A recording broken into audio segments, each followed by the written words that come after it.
Stop setting big, massive, life-changing goals. Stop trying to find your motivation. And stop blaming yourself when, day after day, week after week, you fall right back into your old routines. Everything you've been told about massive action and hustling is likely the very reason you're still stuck. You are not the problem. Your system is the problem. For the last few years, one book has dominated the conversation, selling millions of copies and becoming a global phenomenon. I'm talking about Atomic Habits by James Clear. But here's the secret no one tells you. Most people who buy the book don't finish it. And most who finish it don't implement it. Why? Because they read it, get a quick jolt of motivation, and then nothing. They miss the formula. They miss the underlying matrix that connects all the ideas. My promise to you is simple. In the next 20 minutes, I am not just going to summarize this book. I am going to give you the 7 key concepts that form a complete, step-by-step system for behavior change. This isn't a book summary. This is an operating manual for your own mind. Let's get started. Concept 1. The 1% Rule. This is the math behind the book's title. Atomic doesn't just mean small, it means the fundamental unit of a larger system.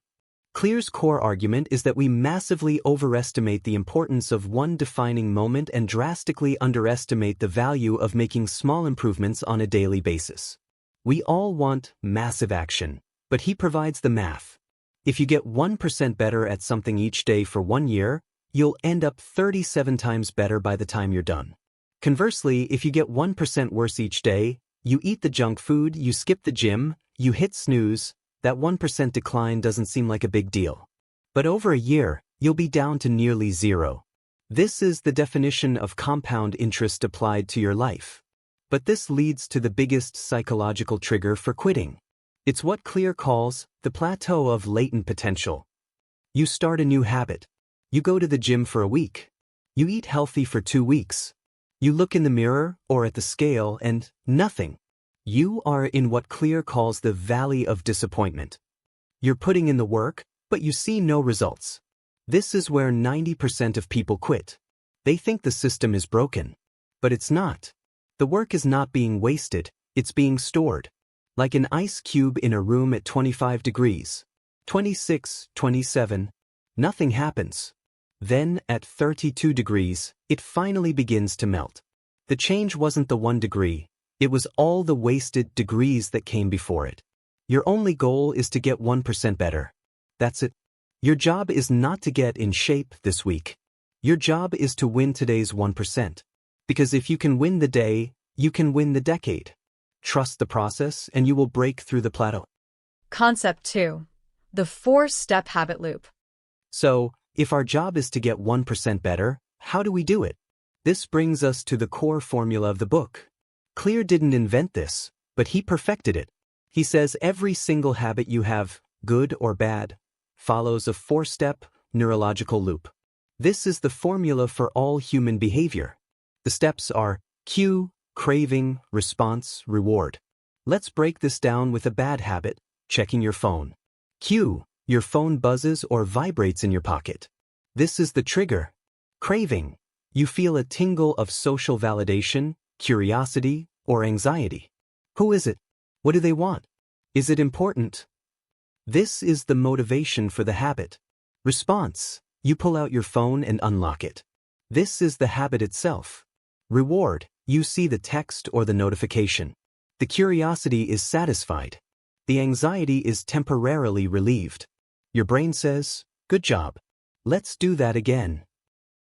That loop cue, craving, response, reward is so effective that it runs your life.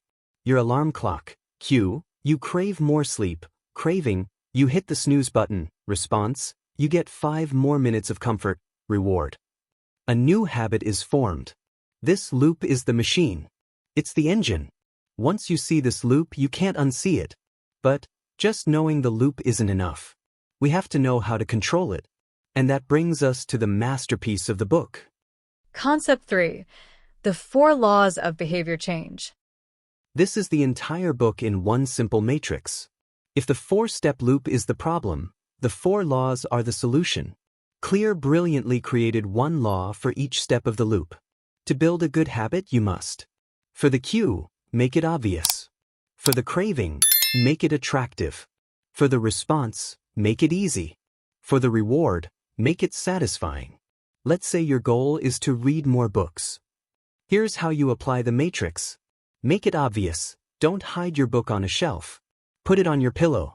Put it on the coffee table right where the TV remote used to be. Your environment should scream the cue at you. Make it attractive. Pair it with something you want to do. I get to drink my favorite expensive tea while I read. You're not forcing yourself to read, you're having a relaxing tea ceremony.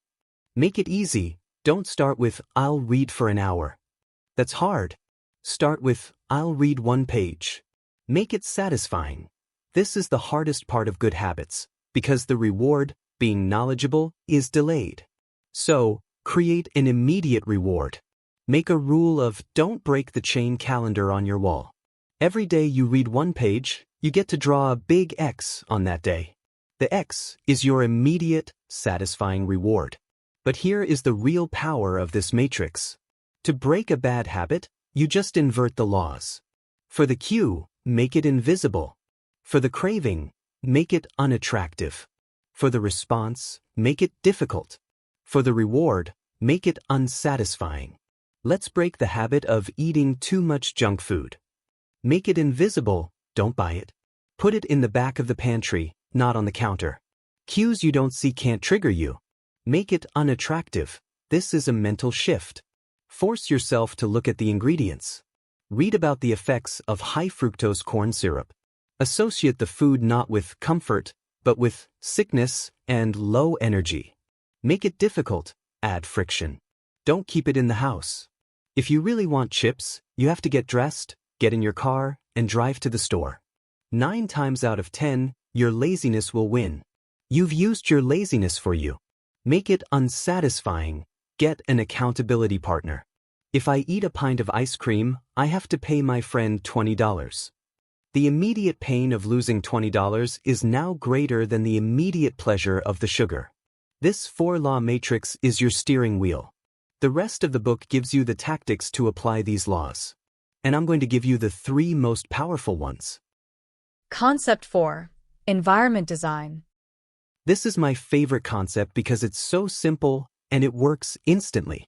Clear states, environment is the invisible hand that shapes human behavior. We are all architects of our environment. Most of us are just bad architects. We design environments of distraction and friction. Want to change your life without willpower? Change your space. Bad design. You walk into your living room. The TV remote is on the table. The couch is pointed at the TV. Your phone is on the stand. The room is designed for consumption. Good design. You walk in. The TV is hidden in a cabinet. The remote is in a drawer. Make it difficult. A book is on the table. Make it obvious. The chairs are pointed at each other for conversation. The room is designed for creation and connection. This is not about willpower. The person in the good design room isn't stronger. They're just smarter. They are not fighting a constant battle against their cues. Your actionable takeaway, the one-time action. Do a one-time action that pays you back forever. Want to eat healthier? Buy a pre-portioned healthy snacks bin for your fridge. One-time action. Want to drink more water? Buy a 64-ounce water bottle and put it on your desk. One-time action.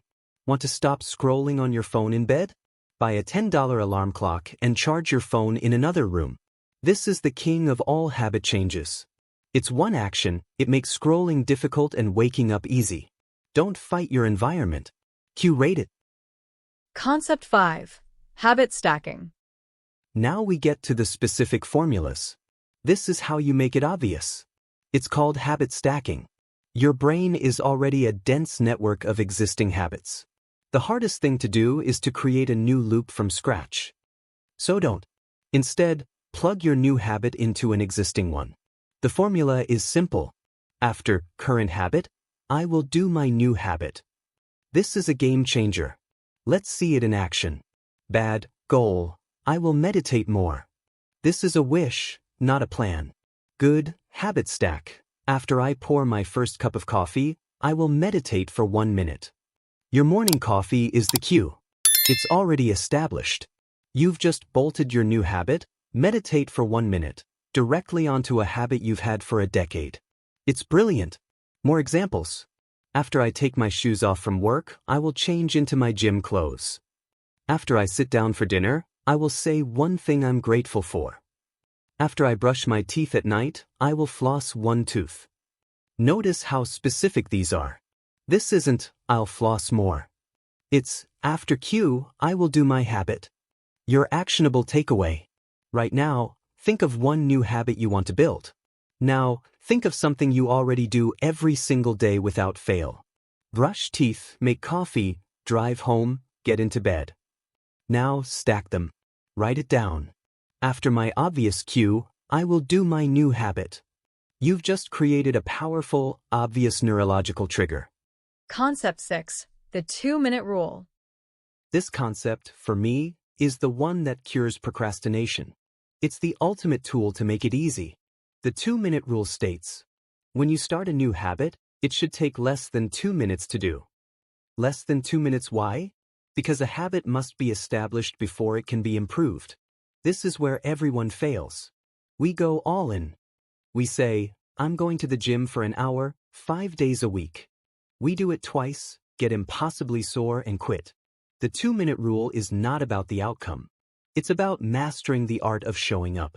Read 30 books a year becomes read 1 page. Run a marathon becomes put on my running shoes and step out the door. Do 100 push-ups becomes do 1 push-up. Meditate for 20 minutes becomes sit and breathe for 60 seconds. The logic is flawless. You can't improve a habit that doesn't exist. The 2-minute rule is the gateway. It's the standardization before optimization. You are not trying to get fit, you are trying to become the person who doesn't miss workouts. It's so easy you can't say no. Your actionable takeaway. Take your habit stack from concept 5, and now apply the 2-minute rule to it. After I pour my coffee, I will meditate for 1 minute. After I brush my teeth, I will floss 1 tooth. After I change into my gym clothes, I will do 1 set of jumping jacks. This is how you win. You make it so easy to start that all your resistance just melts away. Concept 7. Identity-based habits. This is the final and most important concept of the entire book. This is what ties everything together. So far, we've talked about tactics. But Clear argues there are 3 layers of change. Outcomes, what you get. Example, lose 20 pounds. Process, what you do. Example, go to the gym. Identity, what you believe. Example, I am a healthy person. Most people start at the outside outcomes. I want to lose weight. This is the wrong way to start. True, lasting change starts from the inside out. It starts with identity. Think about it. The goal is not to write a book. The goal is to become a writer. The goal is not to run a marathon. The goal is to become a runner. A runner runs. It's who they are. They might miss a day, but they get back to it, because that's what runners do. This is the secret psychological shift. Every time you perform one of your 2-minute habits, you are casting a vote for your new identity. When you put on your running shoes, even if you just walk, you cast a vote for, I am a runner. When you write 1 sentence, you cast a vote for, I am a writer. When you meditate for 1 minute, you cast a vote for, I am a calm person. A single vote doesn't win the election, but enough votes do. Your habits are the evidence of your identity. You are not trying to be healthy. You are a healthy person, and your habits are just you acting in alignment with who you are. This is how you make change last. You stop chasing an outcome and you start becoming the person who can achieve it. Conclusion. So, let's put the entire 7-part system together. This is your 20-minute takeaway. It all starts with concept 7, identity. You first decide who you want to become. I am a person who reads. I am an athlete. I am a mindful person. But you don't just wish it. You prove it to yourself. You accept concept 1, the 1% rule. Your job is not to be perfect, it's to cast 1 small vote today. To do that, you build a system. Concept 2, you find your habit loop, and Concept 3, you design a plan. That plan is the 4-law matrix. Concept 4, you make your new habit obvious, attractive, easy, and satisfying. You make it obvious using Concept 5, habit stacking. You build a formula. After my current habit, I will do my new habit. You make it easy using Concept 6, the 2-minute rule. You scale that habit down until it's so easy you cannot fail. You make it obvious and easy by using Concept 4, environment design, setting up your space for your new identity. And every time you do it, every time you show up for your 2 minutes, you cast another vote. You strengthen your identity. The loop repeats, getting 1% stronger every single day, until you are no longer trying. You are that person. This 20-minute video is just a map. It's a system. The real work, the 1% of work, starts now. My summary cannot replace the depth, stories, and research in James Clear's original work. If this video helped you, I implore you to buy the book. I'll link it in the description. Reading it is your first 1% vote for I am a person who learns. If you found value in this system, my only ask is that you use it. For more concise, professionally explained book breakdowns, subscribe to this channel and turn on notifications. Each week, we distill the most valuable ideas from top self-help and productivity books into clear, actionable insights, so you can grow consistently, one habit at a time. But the most important call to action is this. Comment below. Right now. What is the identity you are choosing to build? What is your 2-minute habit stack that will cast your first vote? After my cue, I will do my 2-minute habit. Write it down. Make it real. Cast your first vote. Thank you for your time. Go get 1% better.